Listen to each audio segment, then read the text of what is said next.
procurem negar este fato ou dar-lhe outras explicações, os fenômenos mediúnicos continuam acontecendo muitas vezes, causando desequilíbrios emocionais e até mesmo doenças manifestadas a nível físico, enquanto não for convenientemente educada e disciplinada. A partir do momento que recebe a devida orientação educacional, a mediunidade estabelece-se tranquila e equilibrada, proporcionando a cura e o constante aprendizado ao médium e o beneficiando. Nesta questão de benefício, na realidade, o médium é o maior beneficiado, uma vez que através do exercício da mediunidade, poderá cobrir com amor a multidão de pecados, recuperando-se, então, de eventos passados desarmônicos. A mediunidade e os dependentes químicos, os vícios químicos, sejam em pequena ou grande escala, geram lesões no corpo físico, desde o sistema nervoso até os demais órgãos. Essas lesões agregam-se ao MUB, modelo organizador biológico, do espírito, transferindo-se para futuras encarnações. Sabemos que a condição básica para estar perto de alguém é a igualdade nas vibrações. Desprendidos no corpo físico, mantemos muitos de nossos hábitos terrenos. Em função do apego, criamos a dificuldade de nos libertar da energia densa da matéria. Com os vícios, este fato fica bastante claro. Podemos perceber que, junto daqueles que mantêm qualquer espécie de vício, estarão espíritos que durante a vida física, estiveram ligados ao álcool, fumo ou drogas. O dependente químico com acentuada mediunidade, sentirá com mais intensidade a presença de espíritos que vão incentivar o uso do elemento viciador, a fim de terem suas necessidades satisfeitas. Qualquer indivíduo, portador de algum vício, ao ser alertado sobre seu grau de mediunidade, deve procurar todos os recursos espirituais, terapêuticos e médicos, para a eliminação do vício e início de sua tarefa no exercício do dom mediúnico. Álcool ou drogas, maconha, cocaína, LSD, crack ou outras drogas mais recentes, despertam uma maior expansão de consciência, criando assim, brechas no campo vibratório do usuário. Normalmente, os dependentes químicos ou usuários de qualquer vício, mesmo em pequena escala, são reincidentes. Isso faz com que tenham a necessidade de reformular-se diante da bondade divina. Assim, a bondade do Pai dota-os da mediunidade, pois desta forma, terão maiores subsídios para obter o autocontrole e socorrer aqueles que no passado, foram suas vítimas. A mediunidade nos epiléticos e esquizofrênicos. A epilepsia é uma perturbação de certas células nervosas do encéfalo. Um ataque de epilepsia ocorre quando nessas células há, de repente, uma grande descarga de energia elétrica. Normalmente, as células do encéfalo produzem certa quantidade de energia elétrica que flui através do sistema nervoso e ativa os músculos. O encéfalo de um paciente epiléptico, às vezes, deixa de limitar ou controlar essa liberação de energia. Irmã Teresa, em função desse descontrole na liberação energética, os epilépticos têm propensão a manifestar uma mediunidade descontrolada. É necessário, pois, tratamento preparatório para que exerçam o dom mediúnico, uma vez que possuem grande fluxo energético que encontra-se desordenado e acumulado na região cerebral. Nos casos de epilepsia, percebemos espíritos que em outras vidas se utilizaram da inteligência para prejudicar ou lesar seus semelhantes. Assim trazem a mediunidade como meio de resgate, drenando seus erros através dos ataques epilépticos. A esquizofrênia significa uma divisão da personalidade.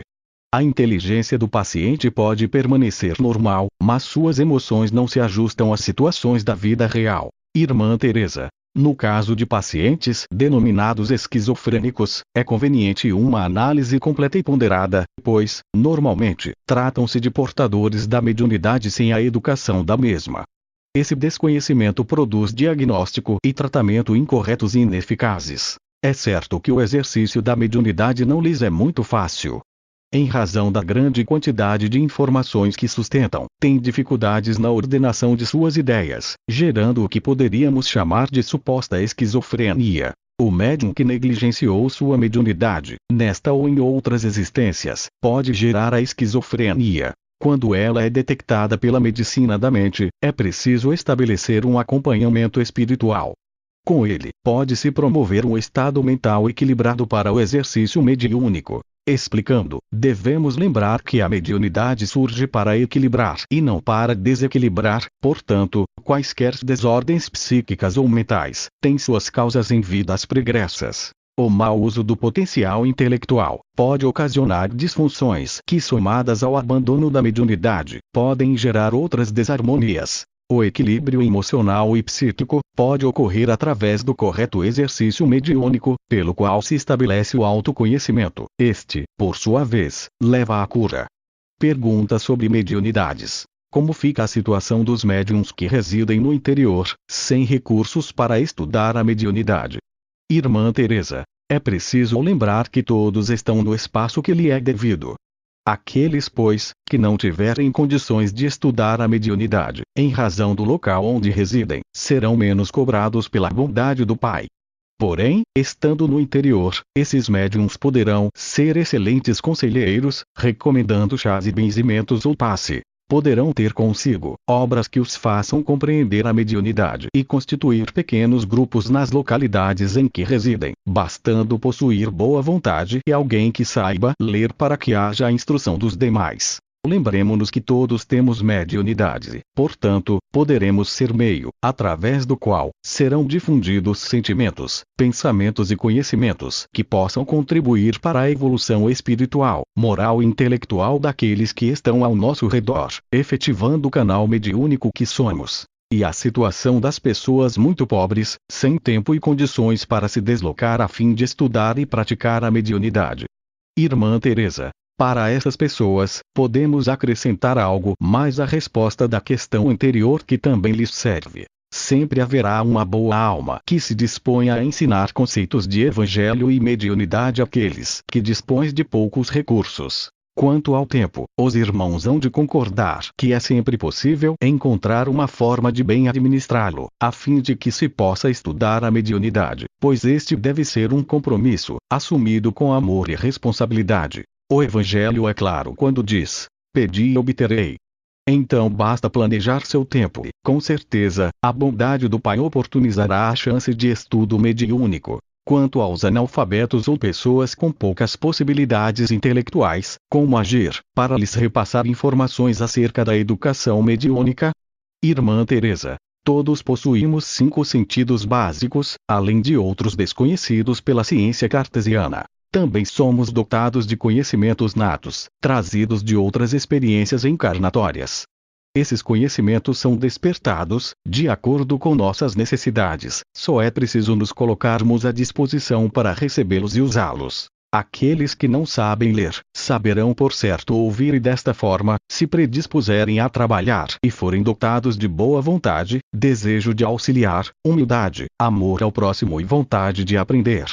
E cada médium será conduzido para a atividade na qual poderá auxiliar mais aos amigos do mundo espiritual. Qual a razão ou razões de algumas pessoas começarem o estudo da mediunidade, ficarem estacionários, sem conseguirem maiores progressos? O que a irmã pode dizer a esses médiums?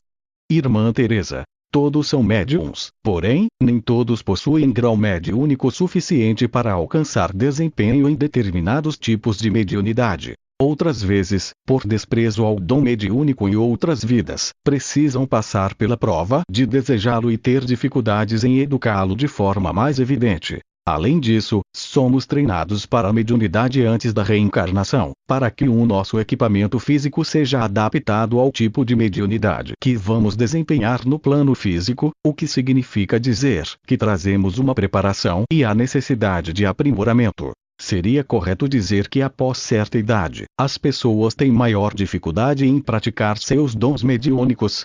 Irmã Teresa, não podemos considerar a idade cronológica um empecilho para a prática dos dons mediúnicos. É claro que em função de certos vícios comportamentais, as pessoas criam certa antipatia por este ou aquele assunto, restringindo assim seu potencial. A real dificuldade está, então, na aceitação de mudanças, uma vez que as pessoas acostumaram-se a determinadas posições e por comodismo não desejam reeducar-se. Qual a pena para aqueles que não colocaram em prática sua mediunidade? A pena é igual para quem sabia do dom mediúnico e para quem desconhecia este atributo. Irmã Teresa, O Evangelho diz: o servidor que soube a vontade de seu senhor e que, todavia, não estiver preparado e não tiver feito o que se esperava dele, será abatido rudemente. Mas aquele que não soube sua vontade, e que tiver feito coisas dignas de castigo, será menos punido. Muito se pedirá àquele a quem se tiver muito dado, e se fará prestar maiores contas àqueles a quem se tiver confiado mais coisas. São Lucas, capitão. Shea, v 47, 48. Cremos que o próprio Evangelho já responde esse questionamento. Lembremos-nos, a cada um segundo suas obras. Aquele que foi alertado acerca de sua mediunidade e a negligenciou, responderá por este ato no retorno ao mundo maior, sob mais duras penas que o outro desavisado. Qual a reação para aqueles que, ainda hoje, comercializam a mediunidade, usando também magia negra? São eles candidatos ao processo de exílio. Irmã Teresa, existem nessa questão vários pontos de análise. Primeiro, não se pode comercializar a mediunidade. Segundo, fazei aos outros o que quereis que vos façam. Assim, lembramos que existe o livre-arbítrio de todos os filhos de Deus. E que estes podem escolher o caminho a seguir. Não cabe a nós o julgamento desses irmãos. Quanto a serem candidatos ao exílio, somente serão exilados aqueles que não se reformularem. Portanto, o fato de comercializar a mediunidade ou utilizar-se de magia negra, não é por si só condição de exílio.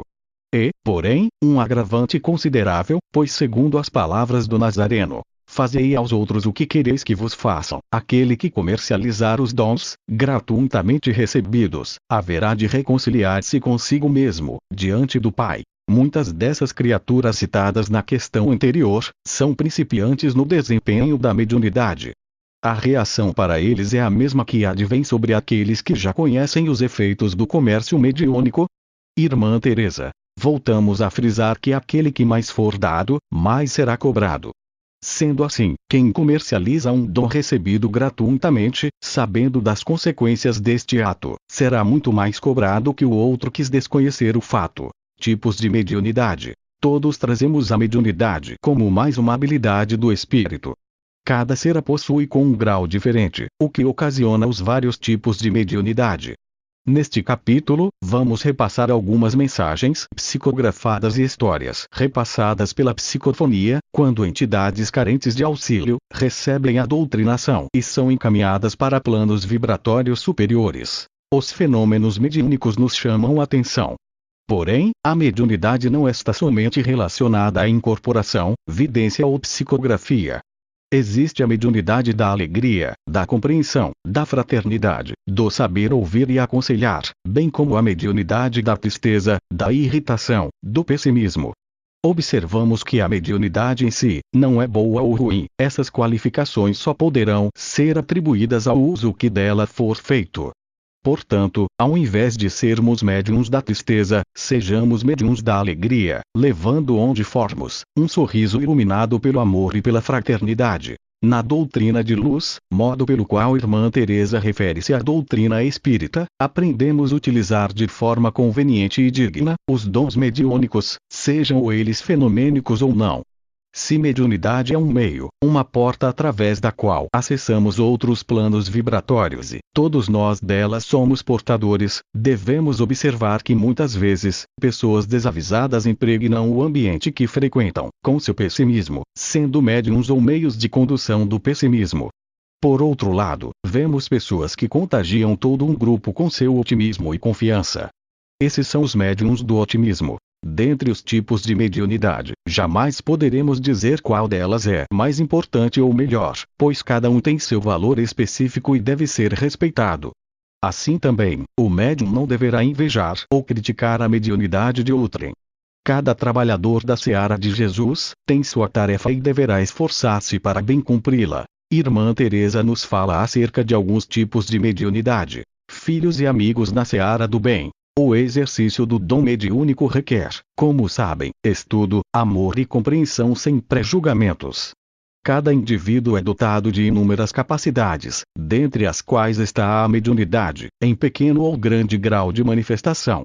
Aqueles que trazem em seu compromisso encarnatório a necessidade de exercer a mediunidade, têm um tipo de dom mediúnico que lhe é mais acentuado que os demais.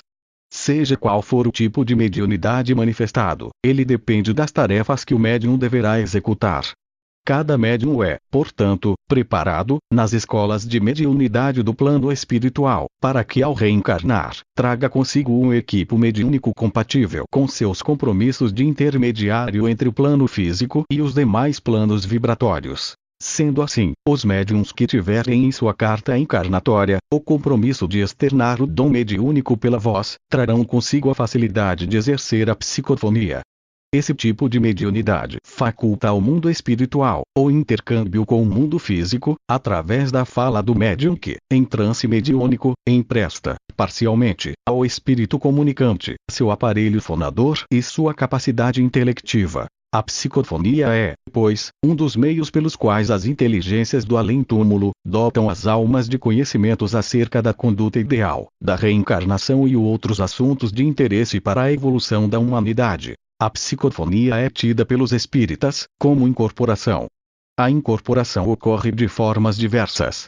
Quanto maior o treinamento, maior será a clareza das mensagens e menores serão os sintomas manifestados pelo médium. O médium iniciante, em geral, sente os sintomas da entidade que está sintonizando, como dor, angústia, frio, calor, medo, raiva.